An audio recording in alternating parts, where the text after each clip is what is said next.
Imagine it's a cool, crisp morning on April 23rd, 1791. Here we are in Stone Gap, Pennsylvania, which is a little town located west of Mercersburg, Pennsylvania. This is where it all started for James Buchanan, who later on became to become our 15th president of the United States. Welcome to the channel. If you're new, my name is Chris, and we are glad you came along for the adventure today. Today is a little different than our adventures that we've normally taken in the past. You're looking at me talking and walking around. That's pretty cool, right?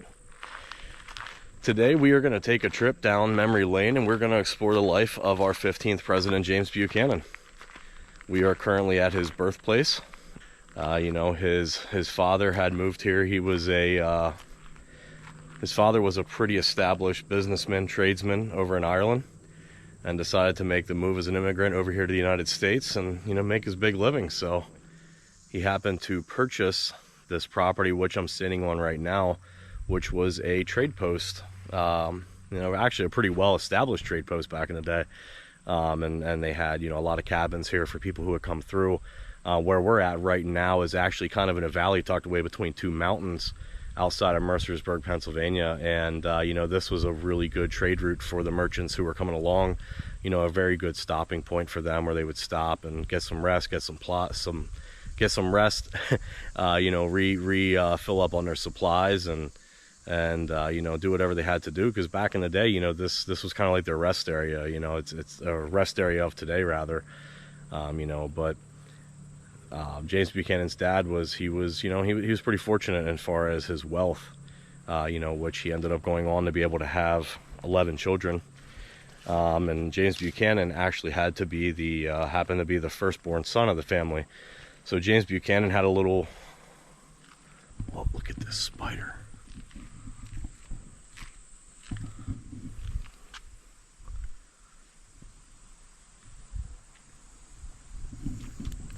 Definitely a squirrel moment there. But James Buchanan was the firstborn son of the family and actually happened to, reap some of those benefits with his dad being a pretty successful merchant and tradesman. He was able to put him through, some private schools, and later on ended up going to Dickinson College, where he took some classes to become a lawyer.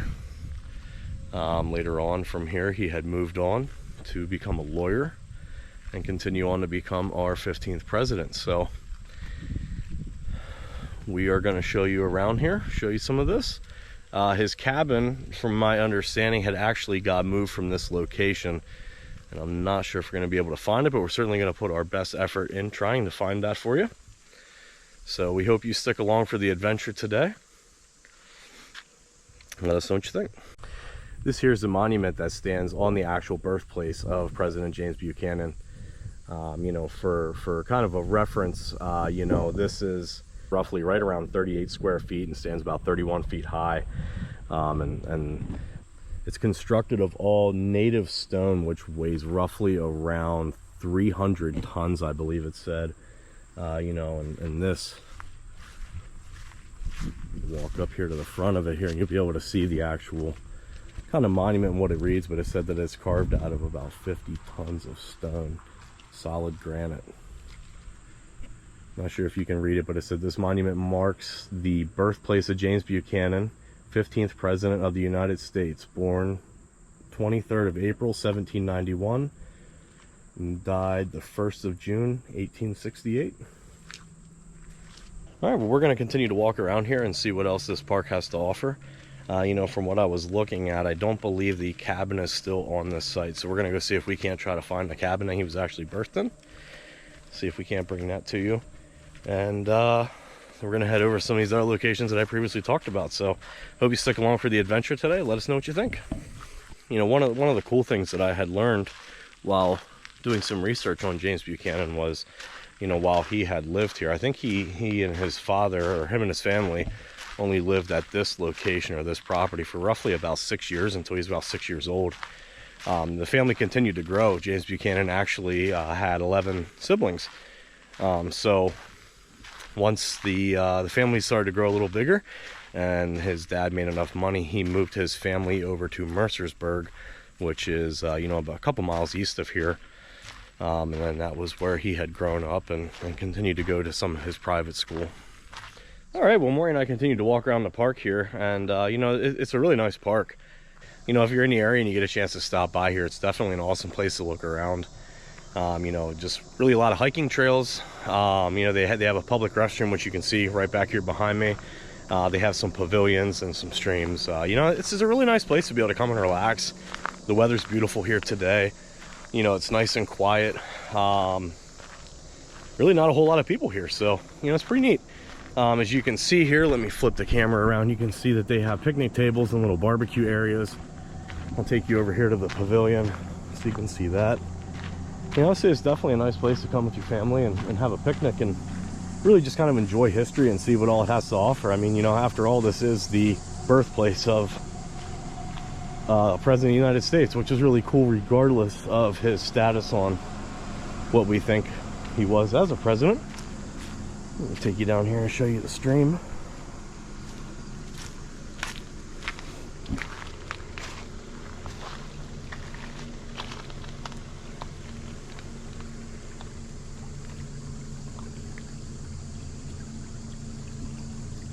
And as you can see, here's a nice little pavilion with some barbecue pits and some picnic tables that you can stand under. Have a seat under and just enjoy your time with your family.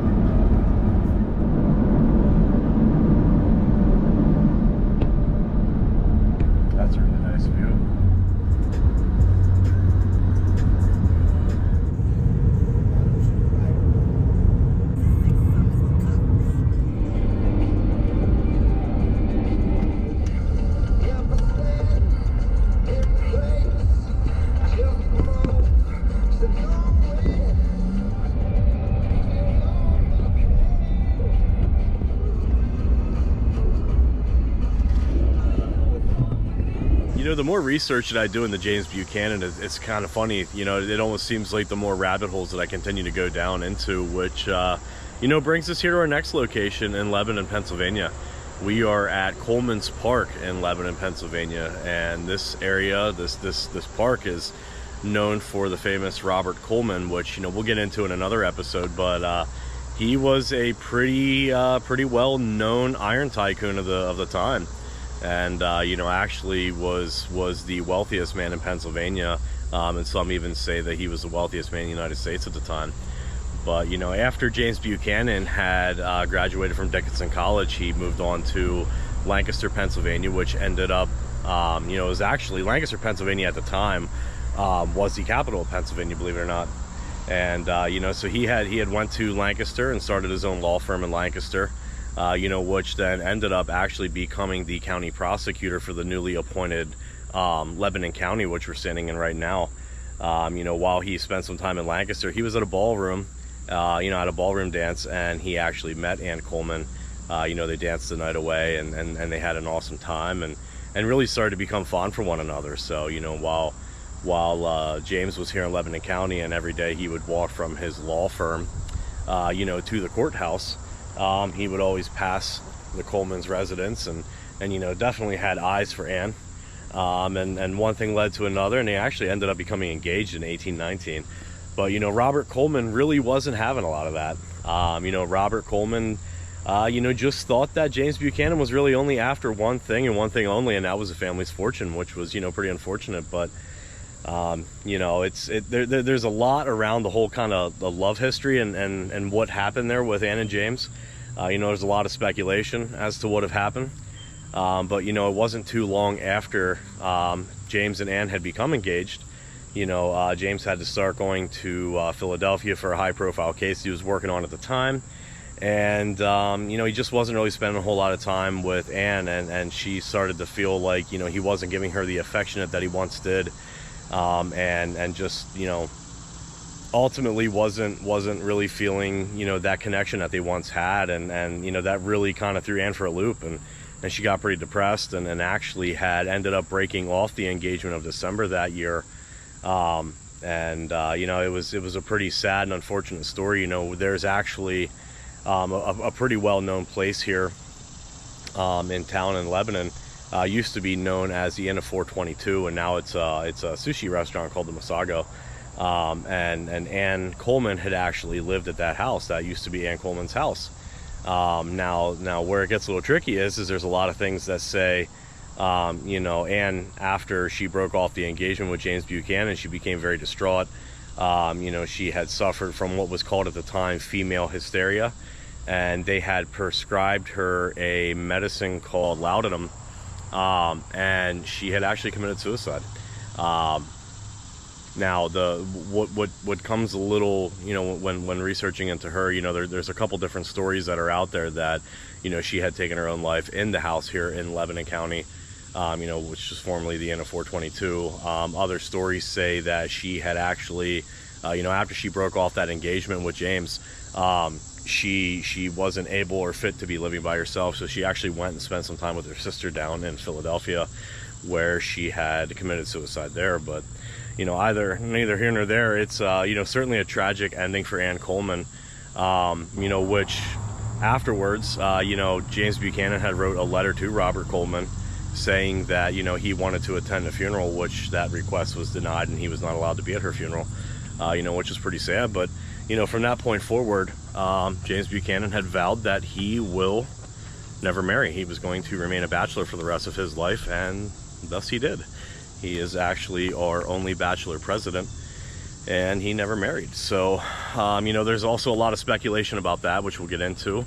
Some historians believe that James Buchanan was actually a homosexual. Whether he was or not, there's really nothing in the history that writes to either confirm nor deny that.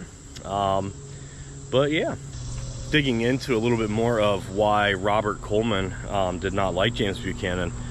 It actually turns out James Buchanan was suspended from Dickinson College for some of the stuff that he did. He was a little bit of a wild child back in the day, and it actually ended up turning out to be Robert Coleman was actually on the board of trustees for Dickinson College. So he had known kind of, a little bit about him, knew about his family, didn't necessarily approve of the wealth of his family, even though his father was a pretty successful merchant and trader. It just wasn't up to the standards of what Robert Coleman was and what the Coleman family was. That time of the United States, the iron business was booming uncontrollably, and he really had more money than what he knew to do with. So, he definitely wanted to keep maintaining, keep protection over his money, and you can't really fault him for that. So, all right, well, we are going to head over to our next location. We're going to take a walk around Wheatland and, where James Buchanan lived.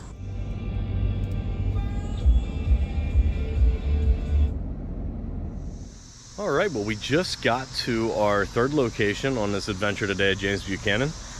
We are in Lancaster County, Pennsylvania, Lancaster, at a place called Wheatland, which is the former residence of 15th President James Buchanan. You can see it right back here over my shoulder. This is it's actually a beautiful place. James had purchased this place in 1848 while he was the U.S. Secretary of State. After James was a lawyer, he decided he was going to get into politics, obviously, if he became our president. But James was familiar with the Lancaster area. He had spent a lot of time here, and after he purchased this home, this was his home that he spent the majority of his time until his dying days. With respects of when he was president and had lived in Washington, D.C. or stayed there. And some of the time that he had spent over in Russia when he was the foreign minister to Russia. But, this is it's a beautiful area. We're going to spend some time today taking a walk around here and looking at this beautiful place. If you're ever in the area, we certainly recommend you coming here. It's a beautiful place. It's not just his home. They have a lot of different stuff on the property. They have a little museum that's here that you can go check out, as well as take a tour through the house of James Buchanan. Unfortunately, we're not allowed to have live video as we take the tour, but we're gonna take it and let you know what we think of it and what we thought, what we liked, show you some pictures up here, as well as show you around the grounds here a little bit. So We hope you continue to stick along for the adventure. After this, we have one more destination we're going to stop at, and then that's going to conclude this video. So we hope that you are enjoying this video so far, and let's keep this adventure going.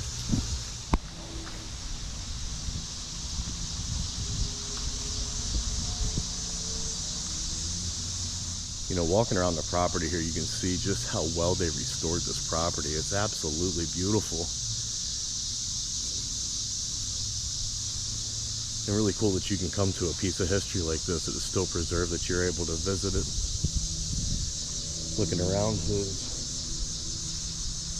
property, you can see a little garden right there, kind of off in the distance, as well as some barns and stable houses that he had. Alright, and here you have the privy. I think this is actually pretty cool. It's said that the reason this has so many toilets in it was to be able to account for the amount of staff that he had. As you can see, there's a total of 5 toilets that range from adults all the way down to children. Alright, well, we just wrapped up our tour of Wheatland here in Lancaster, James Buchanan's house. You know, if you're in the Lancaster area, I definitely think you should check this out. You know, the tour consisted of, I want to say, roughly right around a 20-minute video. And then we went on a tour through the house, which was guided by a tour guide. She was absolutely incredible. You know, I think it was roughly right around $15 a person. Now, they do offer some discounts and so on and so forth for seniors, you know, if you have AAA, etc. You know, but this is really just an awesome place to come. You know, we learned a lot, not only just about James Buchanan, but also about the people who he had with him. You know, his niece and his nephew, and Harriet Lane, who, you know, it seems really has just kind of become probably one of the greatest accomplishments of his presidency, you know, with how he had raised her. She actually coined the term First Lady, since President James Buchanan was a bachelor. He didn't have a wife, and they got tired of calling her different things, you know, niece to the president, etc. And that's how they coined the term the First Lady. So I think that's going to wrap it up for us here at Wheatland. We are now going to head to our final location. Hope you continue to stick along. I thought one of the other notable mentions while we were on a tour of Wheatland was the fact that, you know, one of the other accomplishments that Lane had, his niece, was, you know, I'd already mentioned about the traumatic incidents that led up to her selling Wheatland. And we found out on the tour in there that the traumatic incidents that they had was both of her kids had actually passed away from rheumatic fever, which later her husband ended up going on to contract pneumonia, and he passed away. But before he passed away, you know, they had decided that, you know, no parent should ever lose their kid. And they went on to open up the first children's hospital, which is now like a wing in the Johns Hopkins Institute. And all of the doctors that are in that wing now have a handbook that is based off of that. It's kind of like their pediatric Bible, per se. All right, well, this brings us to our 4th and final stop on our adventure of James Buchanan today, our 15th president of the United States. This stop is in the Lancaster Woodward Hill Cemetery, which is the final resting place of James Buchanan. You know, James Buchanan, like I said before, you know, he had lived at Wheatland pretty much the rest of his life until he had passed away, and then he was buried at this cemetery, which is roughly about 3 miles away from his residence there at Wheatland. You know, James Buchanan had you know, he like I said, it's not a secret that he was not our most popular president, you know, but he still played a very crucial and important role in the history of our nation. You know, and while he may have not have been the most popular president, and while there may have been rumors of him, you know, potentially being homosexual and his partner being William Rufus King, you know, there's so much more, you know, to focus on James Buchanan than just what he did with his presidency. You know, I mean, I'm sure if you asked James Buchanan, you know, or you would go back and read his memoirs, which, you know, pretty much defend everything that he did that everyone thought was incorrect. You know, he would tell you that he just thought he was doing what he felt was right for our nation. You know, it was different times, and James Buchanan, you know, he did spend a lot of time in the South, you know, and that was where William Rufus was from. And you know, he kind of aligned himself with some of those beliefs of the South, you know, and in the difference, you know, the difference being then, when he became a president of this nation, you know, we were in a lot of turmoil. You know, I don't know that the Civil War could have been, you know, saved by him, but he certainly thought that he could do so. You know, in those times, you know, you had the free states and you had the Union states, and you know, in those times, his solution to everything was pretty much, you know, we need to leave the states as they are, and instead of the nation stepping in and taking part in it, you know, it was really should have just been left up to the states. And he felt that at that time, you know, there was clearly two different Americas, and you know, in his mind, he thought that it could operate under, you know, remaining as two different Americas, which, you know, obviously we know it was not possible. You know, his argument to that is that the North, you know, their money was wrapped up in manufacturing, as to where the South may not have had manufacturing as much, but you know, their money was wrapped up in the slaves and you know, the slavery, and they felt that they needed the slaves for their manufacturing to be able to go out and harvest crops and so on and so forth. And you know, James Buchanan really just didn't do a whole lot to try to unify that. You know, he just, his answer to it is he thought that, you know, it could just stay how it is, and you know, we would essentially live in two different Americas, which, you know, we know that's just not possible. You know, and then the thing with James Buchanan you know, he was a very headstrong gentleman who, you know, he thought that he had all the answers. He didn't think that he needed to seek help from his cabinet, you know, which ended up ultimately being, you know, his downfall and his demise, because, you know, he had some pretty smart and successful people who were around him that could have been able to help him out of that situation, you know, who tried to help him out of that situation, but he was too bullheaded and headstrong to take some of that advice that they had given him. You know, James Buchanan really, you know, I mean, he spent his whole entire life in politics. You know, he held different positions through the Pennsylvania House of Representatives, the U.S. House of Representatives. You know, he was an ambassador to Russia, which, you know, he did a lot of great things in the other political positions that he had held throughout his lifetime. And then he actually ran for presidency 4 times, and you know, it wasn't until his 4th time that he got elected to become president. And you know, a lot of people say at that point it was, you know, it was more so because, you know, he was absent from a pretty critical vote. You know, he was over in Great Britain at that time, so he didn't really have his hand in that mix that could have swayed that vote one way or the other. You know, and the other thing is James Buchanan was an extremely personable person. You know, a lot of people could relate to him. He was friendly, he was fun going. You know, it was just some of the leadership that he had gotten wrapped up into, and you know, some of his beliefs that didn't quite, you know, bode as well, and didn't end up as well as he would have liked. You know, the different positions that he had held, you know, throughout the different positions that he had held in office, you know, throughout his run in politics, you know, he did a lot of great things. You know, it was a very unfortunate time that this nation was facing when he became a president, and you know, and that you can't really fault him for, but you can certainly fault him for, you know, a lot of his decisions that he made while he was in office.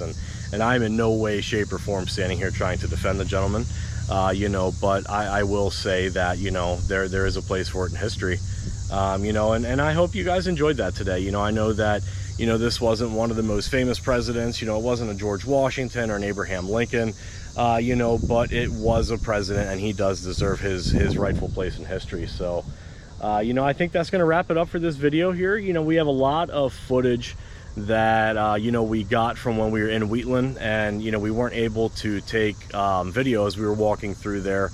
However, we were able to take a lot of photos. So I'm going to run that here kind of on the outro. You know, you guys can take a look at those photos if you would like. You know, and most importantly, let us know what you feel about this video. You know, it's completely different than anything I've done so far on this channel. And, you know, I really personally enjoyed this video.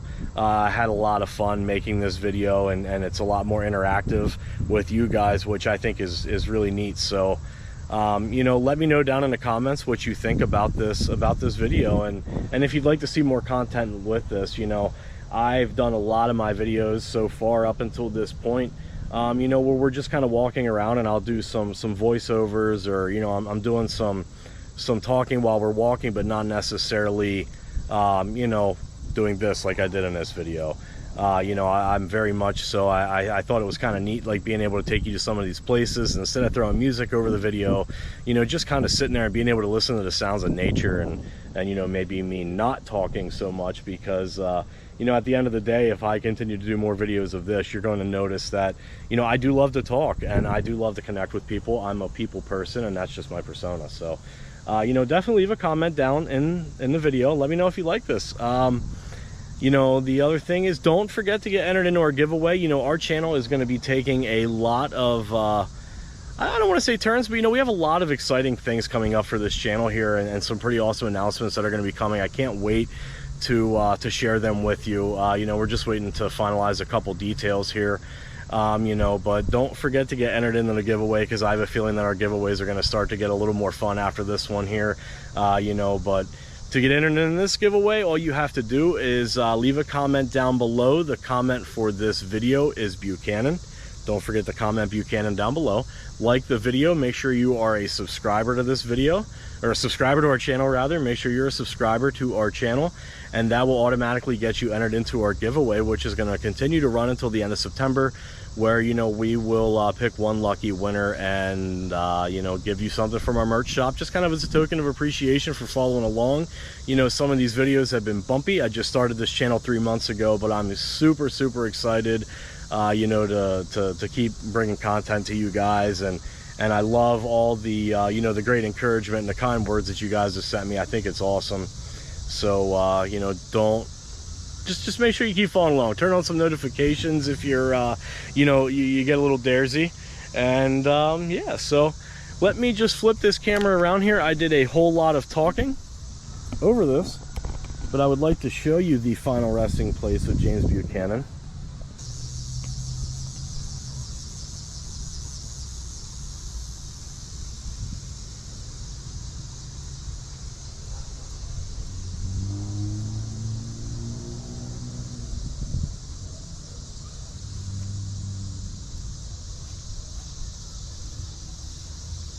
I think one of the neat things to mention, you see a plaque here of the lodge number 43.